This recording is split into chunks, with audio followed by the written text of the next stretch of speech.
고린도전서 10장 6절입니다. 그런 일로 우리가 거울이 되어 우리로 하여금 저희가 악을 즐겨한 것이 즐겨하는 자가 되지 것 같이 악을 즐겨하는 것 같이 즐겨하는 자가 되지 않게 하려 함이니.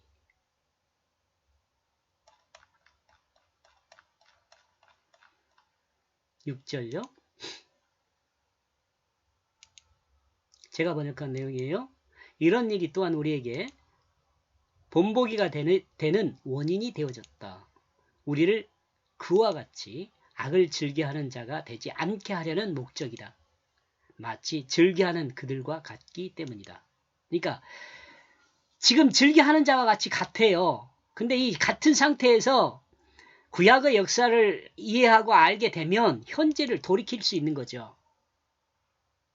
모세가 그 시내산에서 하나님이 모세에게 그래요. 이 뻔뻔스러운 이스라엘 백성들을 다 멸하고 모세 너로부터 다시 시작하겠다 그렇게 이야기하니까 하나님께 모세가 그렇게 이야기하잖아요. 하나님, 애굽이 그럼 어떻게 생각하겠습니까? 하나님의 그 강한 손과 능력으로 이스라엘 백성들의 그 죄를 돌이키게 해 주십시오. 이렇게 말해요.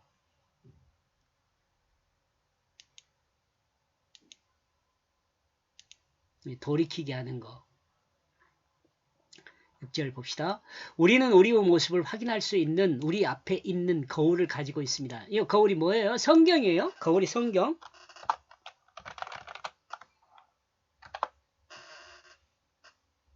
영적 거울이죠. 영적 거울.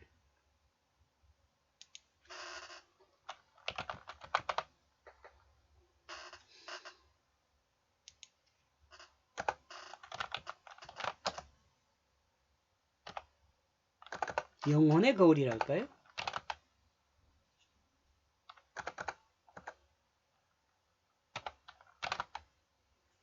영혼의 거울을 가지고 있어요. 성경을 가지고 있어요. 거울은 우리 모습을 있는 그대로 보여주면서 자신의 마음에 들지 않는 부분을 수용할 수 있도록 도움을 주는 도구죠. 만약 여성들에게 거울이 없었다면 어떤 일이 있을까요? 자신의 몸을 확인할 수 없기에 화장이라는 것이 없을 수 있지 않을까요? 아니면 화장해주는 사람이 직업으로 등장했을 수도 있습니다. 물론 요즘에도 연예인들의 경우는 화장을 해주는 사람이 있습니다. 하지만 모든 사람이 마치 미장원에 가서 머리를 자르는 것과 같이 화장을 해주는 집에 가서 일관된 화장을 할 수 있습니다. 그죠?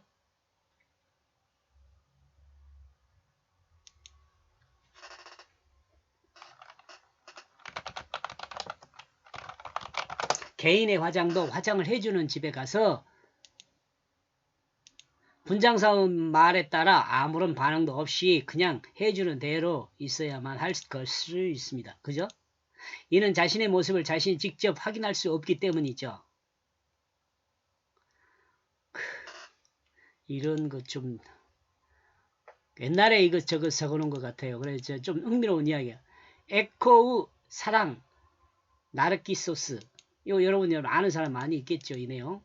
물에 비친 자신의 아름다운 모습을 바라보기 위해 매일 호숫가를 찾았던 나르키소스. 그는 자신의 아름다움에 매혹되어 결국 호수에 빠져 죽고 말았다고 합니다. 전설이에요. 전설. 실제가 아니에요. 이제 지금 이야기하는 거예요. 그가 죽은 자리에는 한 송이 꽃이 피어났고 사람들은 그 이름을 따라 수선화, 나르키소스, 수선화의 의미가요. 이런 데서 나오는 거예요. 나르키소스라고 불렀습니다. 하지만 오스카 와일드의 이야기에는 결말이 달랐습니다. 나르키소스가 죽을 때 숲의 요정 오레이아이스들이 요정들이에요. 오레이아이스라는 요정들이 있어요. 전 정확히 모르겠는데 아무튼 이야기에 그래요. 있어요. 호숫가에 왔고 그들은 호숫가에 쓰디쓴 눈물을 흘리는 것을 보았습니다. 호수가 쓰디쓴 눈물을 흘리는 것을 보았어요. 요정들이 호수가 눈물을 흘리는 걸 봤다는 거예요. 제가 아마 이때 이 내용을 정리하고 있었던 것 같아요. 1909년 5월 23일. 예, 슬픈 이야기죠. 이 정리하고 있다가 이 소식을 들어가지고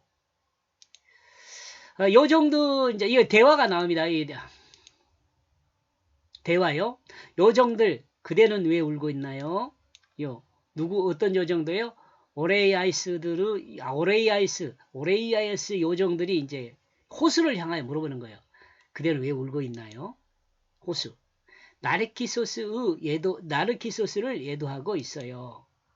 나르키소스는 어떤 사람이에요? 자기 모습이 너무 아름다워가지고 날마다 호수에서 얼굴에 비친 자신의 모습을 봤던 사람이죠. 이 요정들이 그렇겠네요. 이 요정들은 이 나르키소스를 아름다움을 알고 있는 사람들입니다. 요정들 그렇겠네요. 우리는 그 아름다움에 반해 그를 쫓아다녔지만 그대야말로 그의 아름다움을 가장 가까이서 바라볼 수 있었을 테니까요. 호수, 나르키소스가 그렇게 아름다웠나요? 의외의 말이죠. 놀란 요정들이 반문했습니다. 그대만큼 잘 아는 사람이 어디 있겠어요. 그는 날마다 그대의 물결 위에 몸을 구부리고 얼굴을 들여다보았잖아요. 호수는 한동안 아무런 말도 않고 있다가 조심스레 입을 뗐습니다. 저는 지금 나르키소스를 애도하고 있지만 그가 그토록 아름답다는 건 전혀 몰랐어요. 전 그가 제 물결 위로 얼굴을 구부릴 때 그의 눈 속 깊은 곳에 비친 내 자신의 아름다운 영상을 볼 수 있었어요. 그런데 그가 죽었으니 이젠 그럴 수 없잖아요. 자기 안에 빠져 있는 거죠.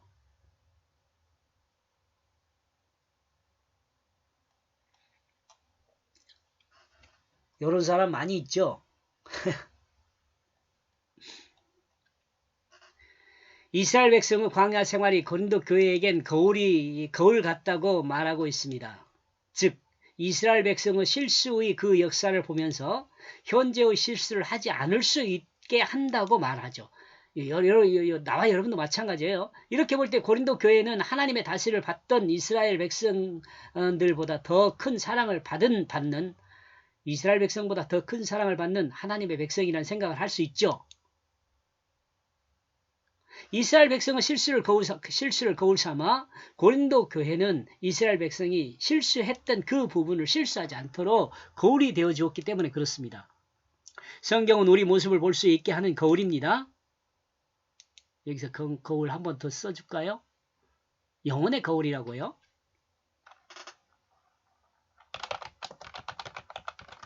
영혼의 거울이에요. 자신의 영혼의 모습을 분명하게 알 수 있도록 보여주는 거울입니다. 자신이 무엇이 잘못되고 어떤 부분이 잘되고 있는지를 알게 하는 온전한 기준을 보여주는 거울이 바로 성경입니다. 성경은 고린도 교회가 분명하게 알아서 그 교회의 문제점을 해결하고 고린도 교회가 구원받는 백성으로 본을 보일 것을 기대하고 요청하고 있죠. 이러므로 하나님의 소망이 고린도 교회에 이스라엘 백성과 광야 생활에서 하나님과 어떤 관계에 있었는지 하나님의 어떤 진노를 받았는지를 알고 하나님 앞에 바로 서기를 원하고 있습니다. 그죠?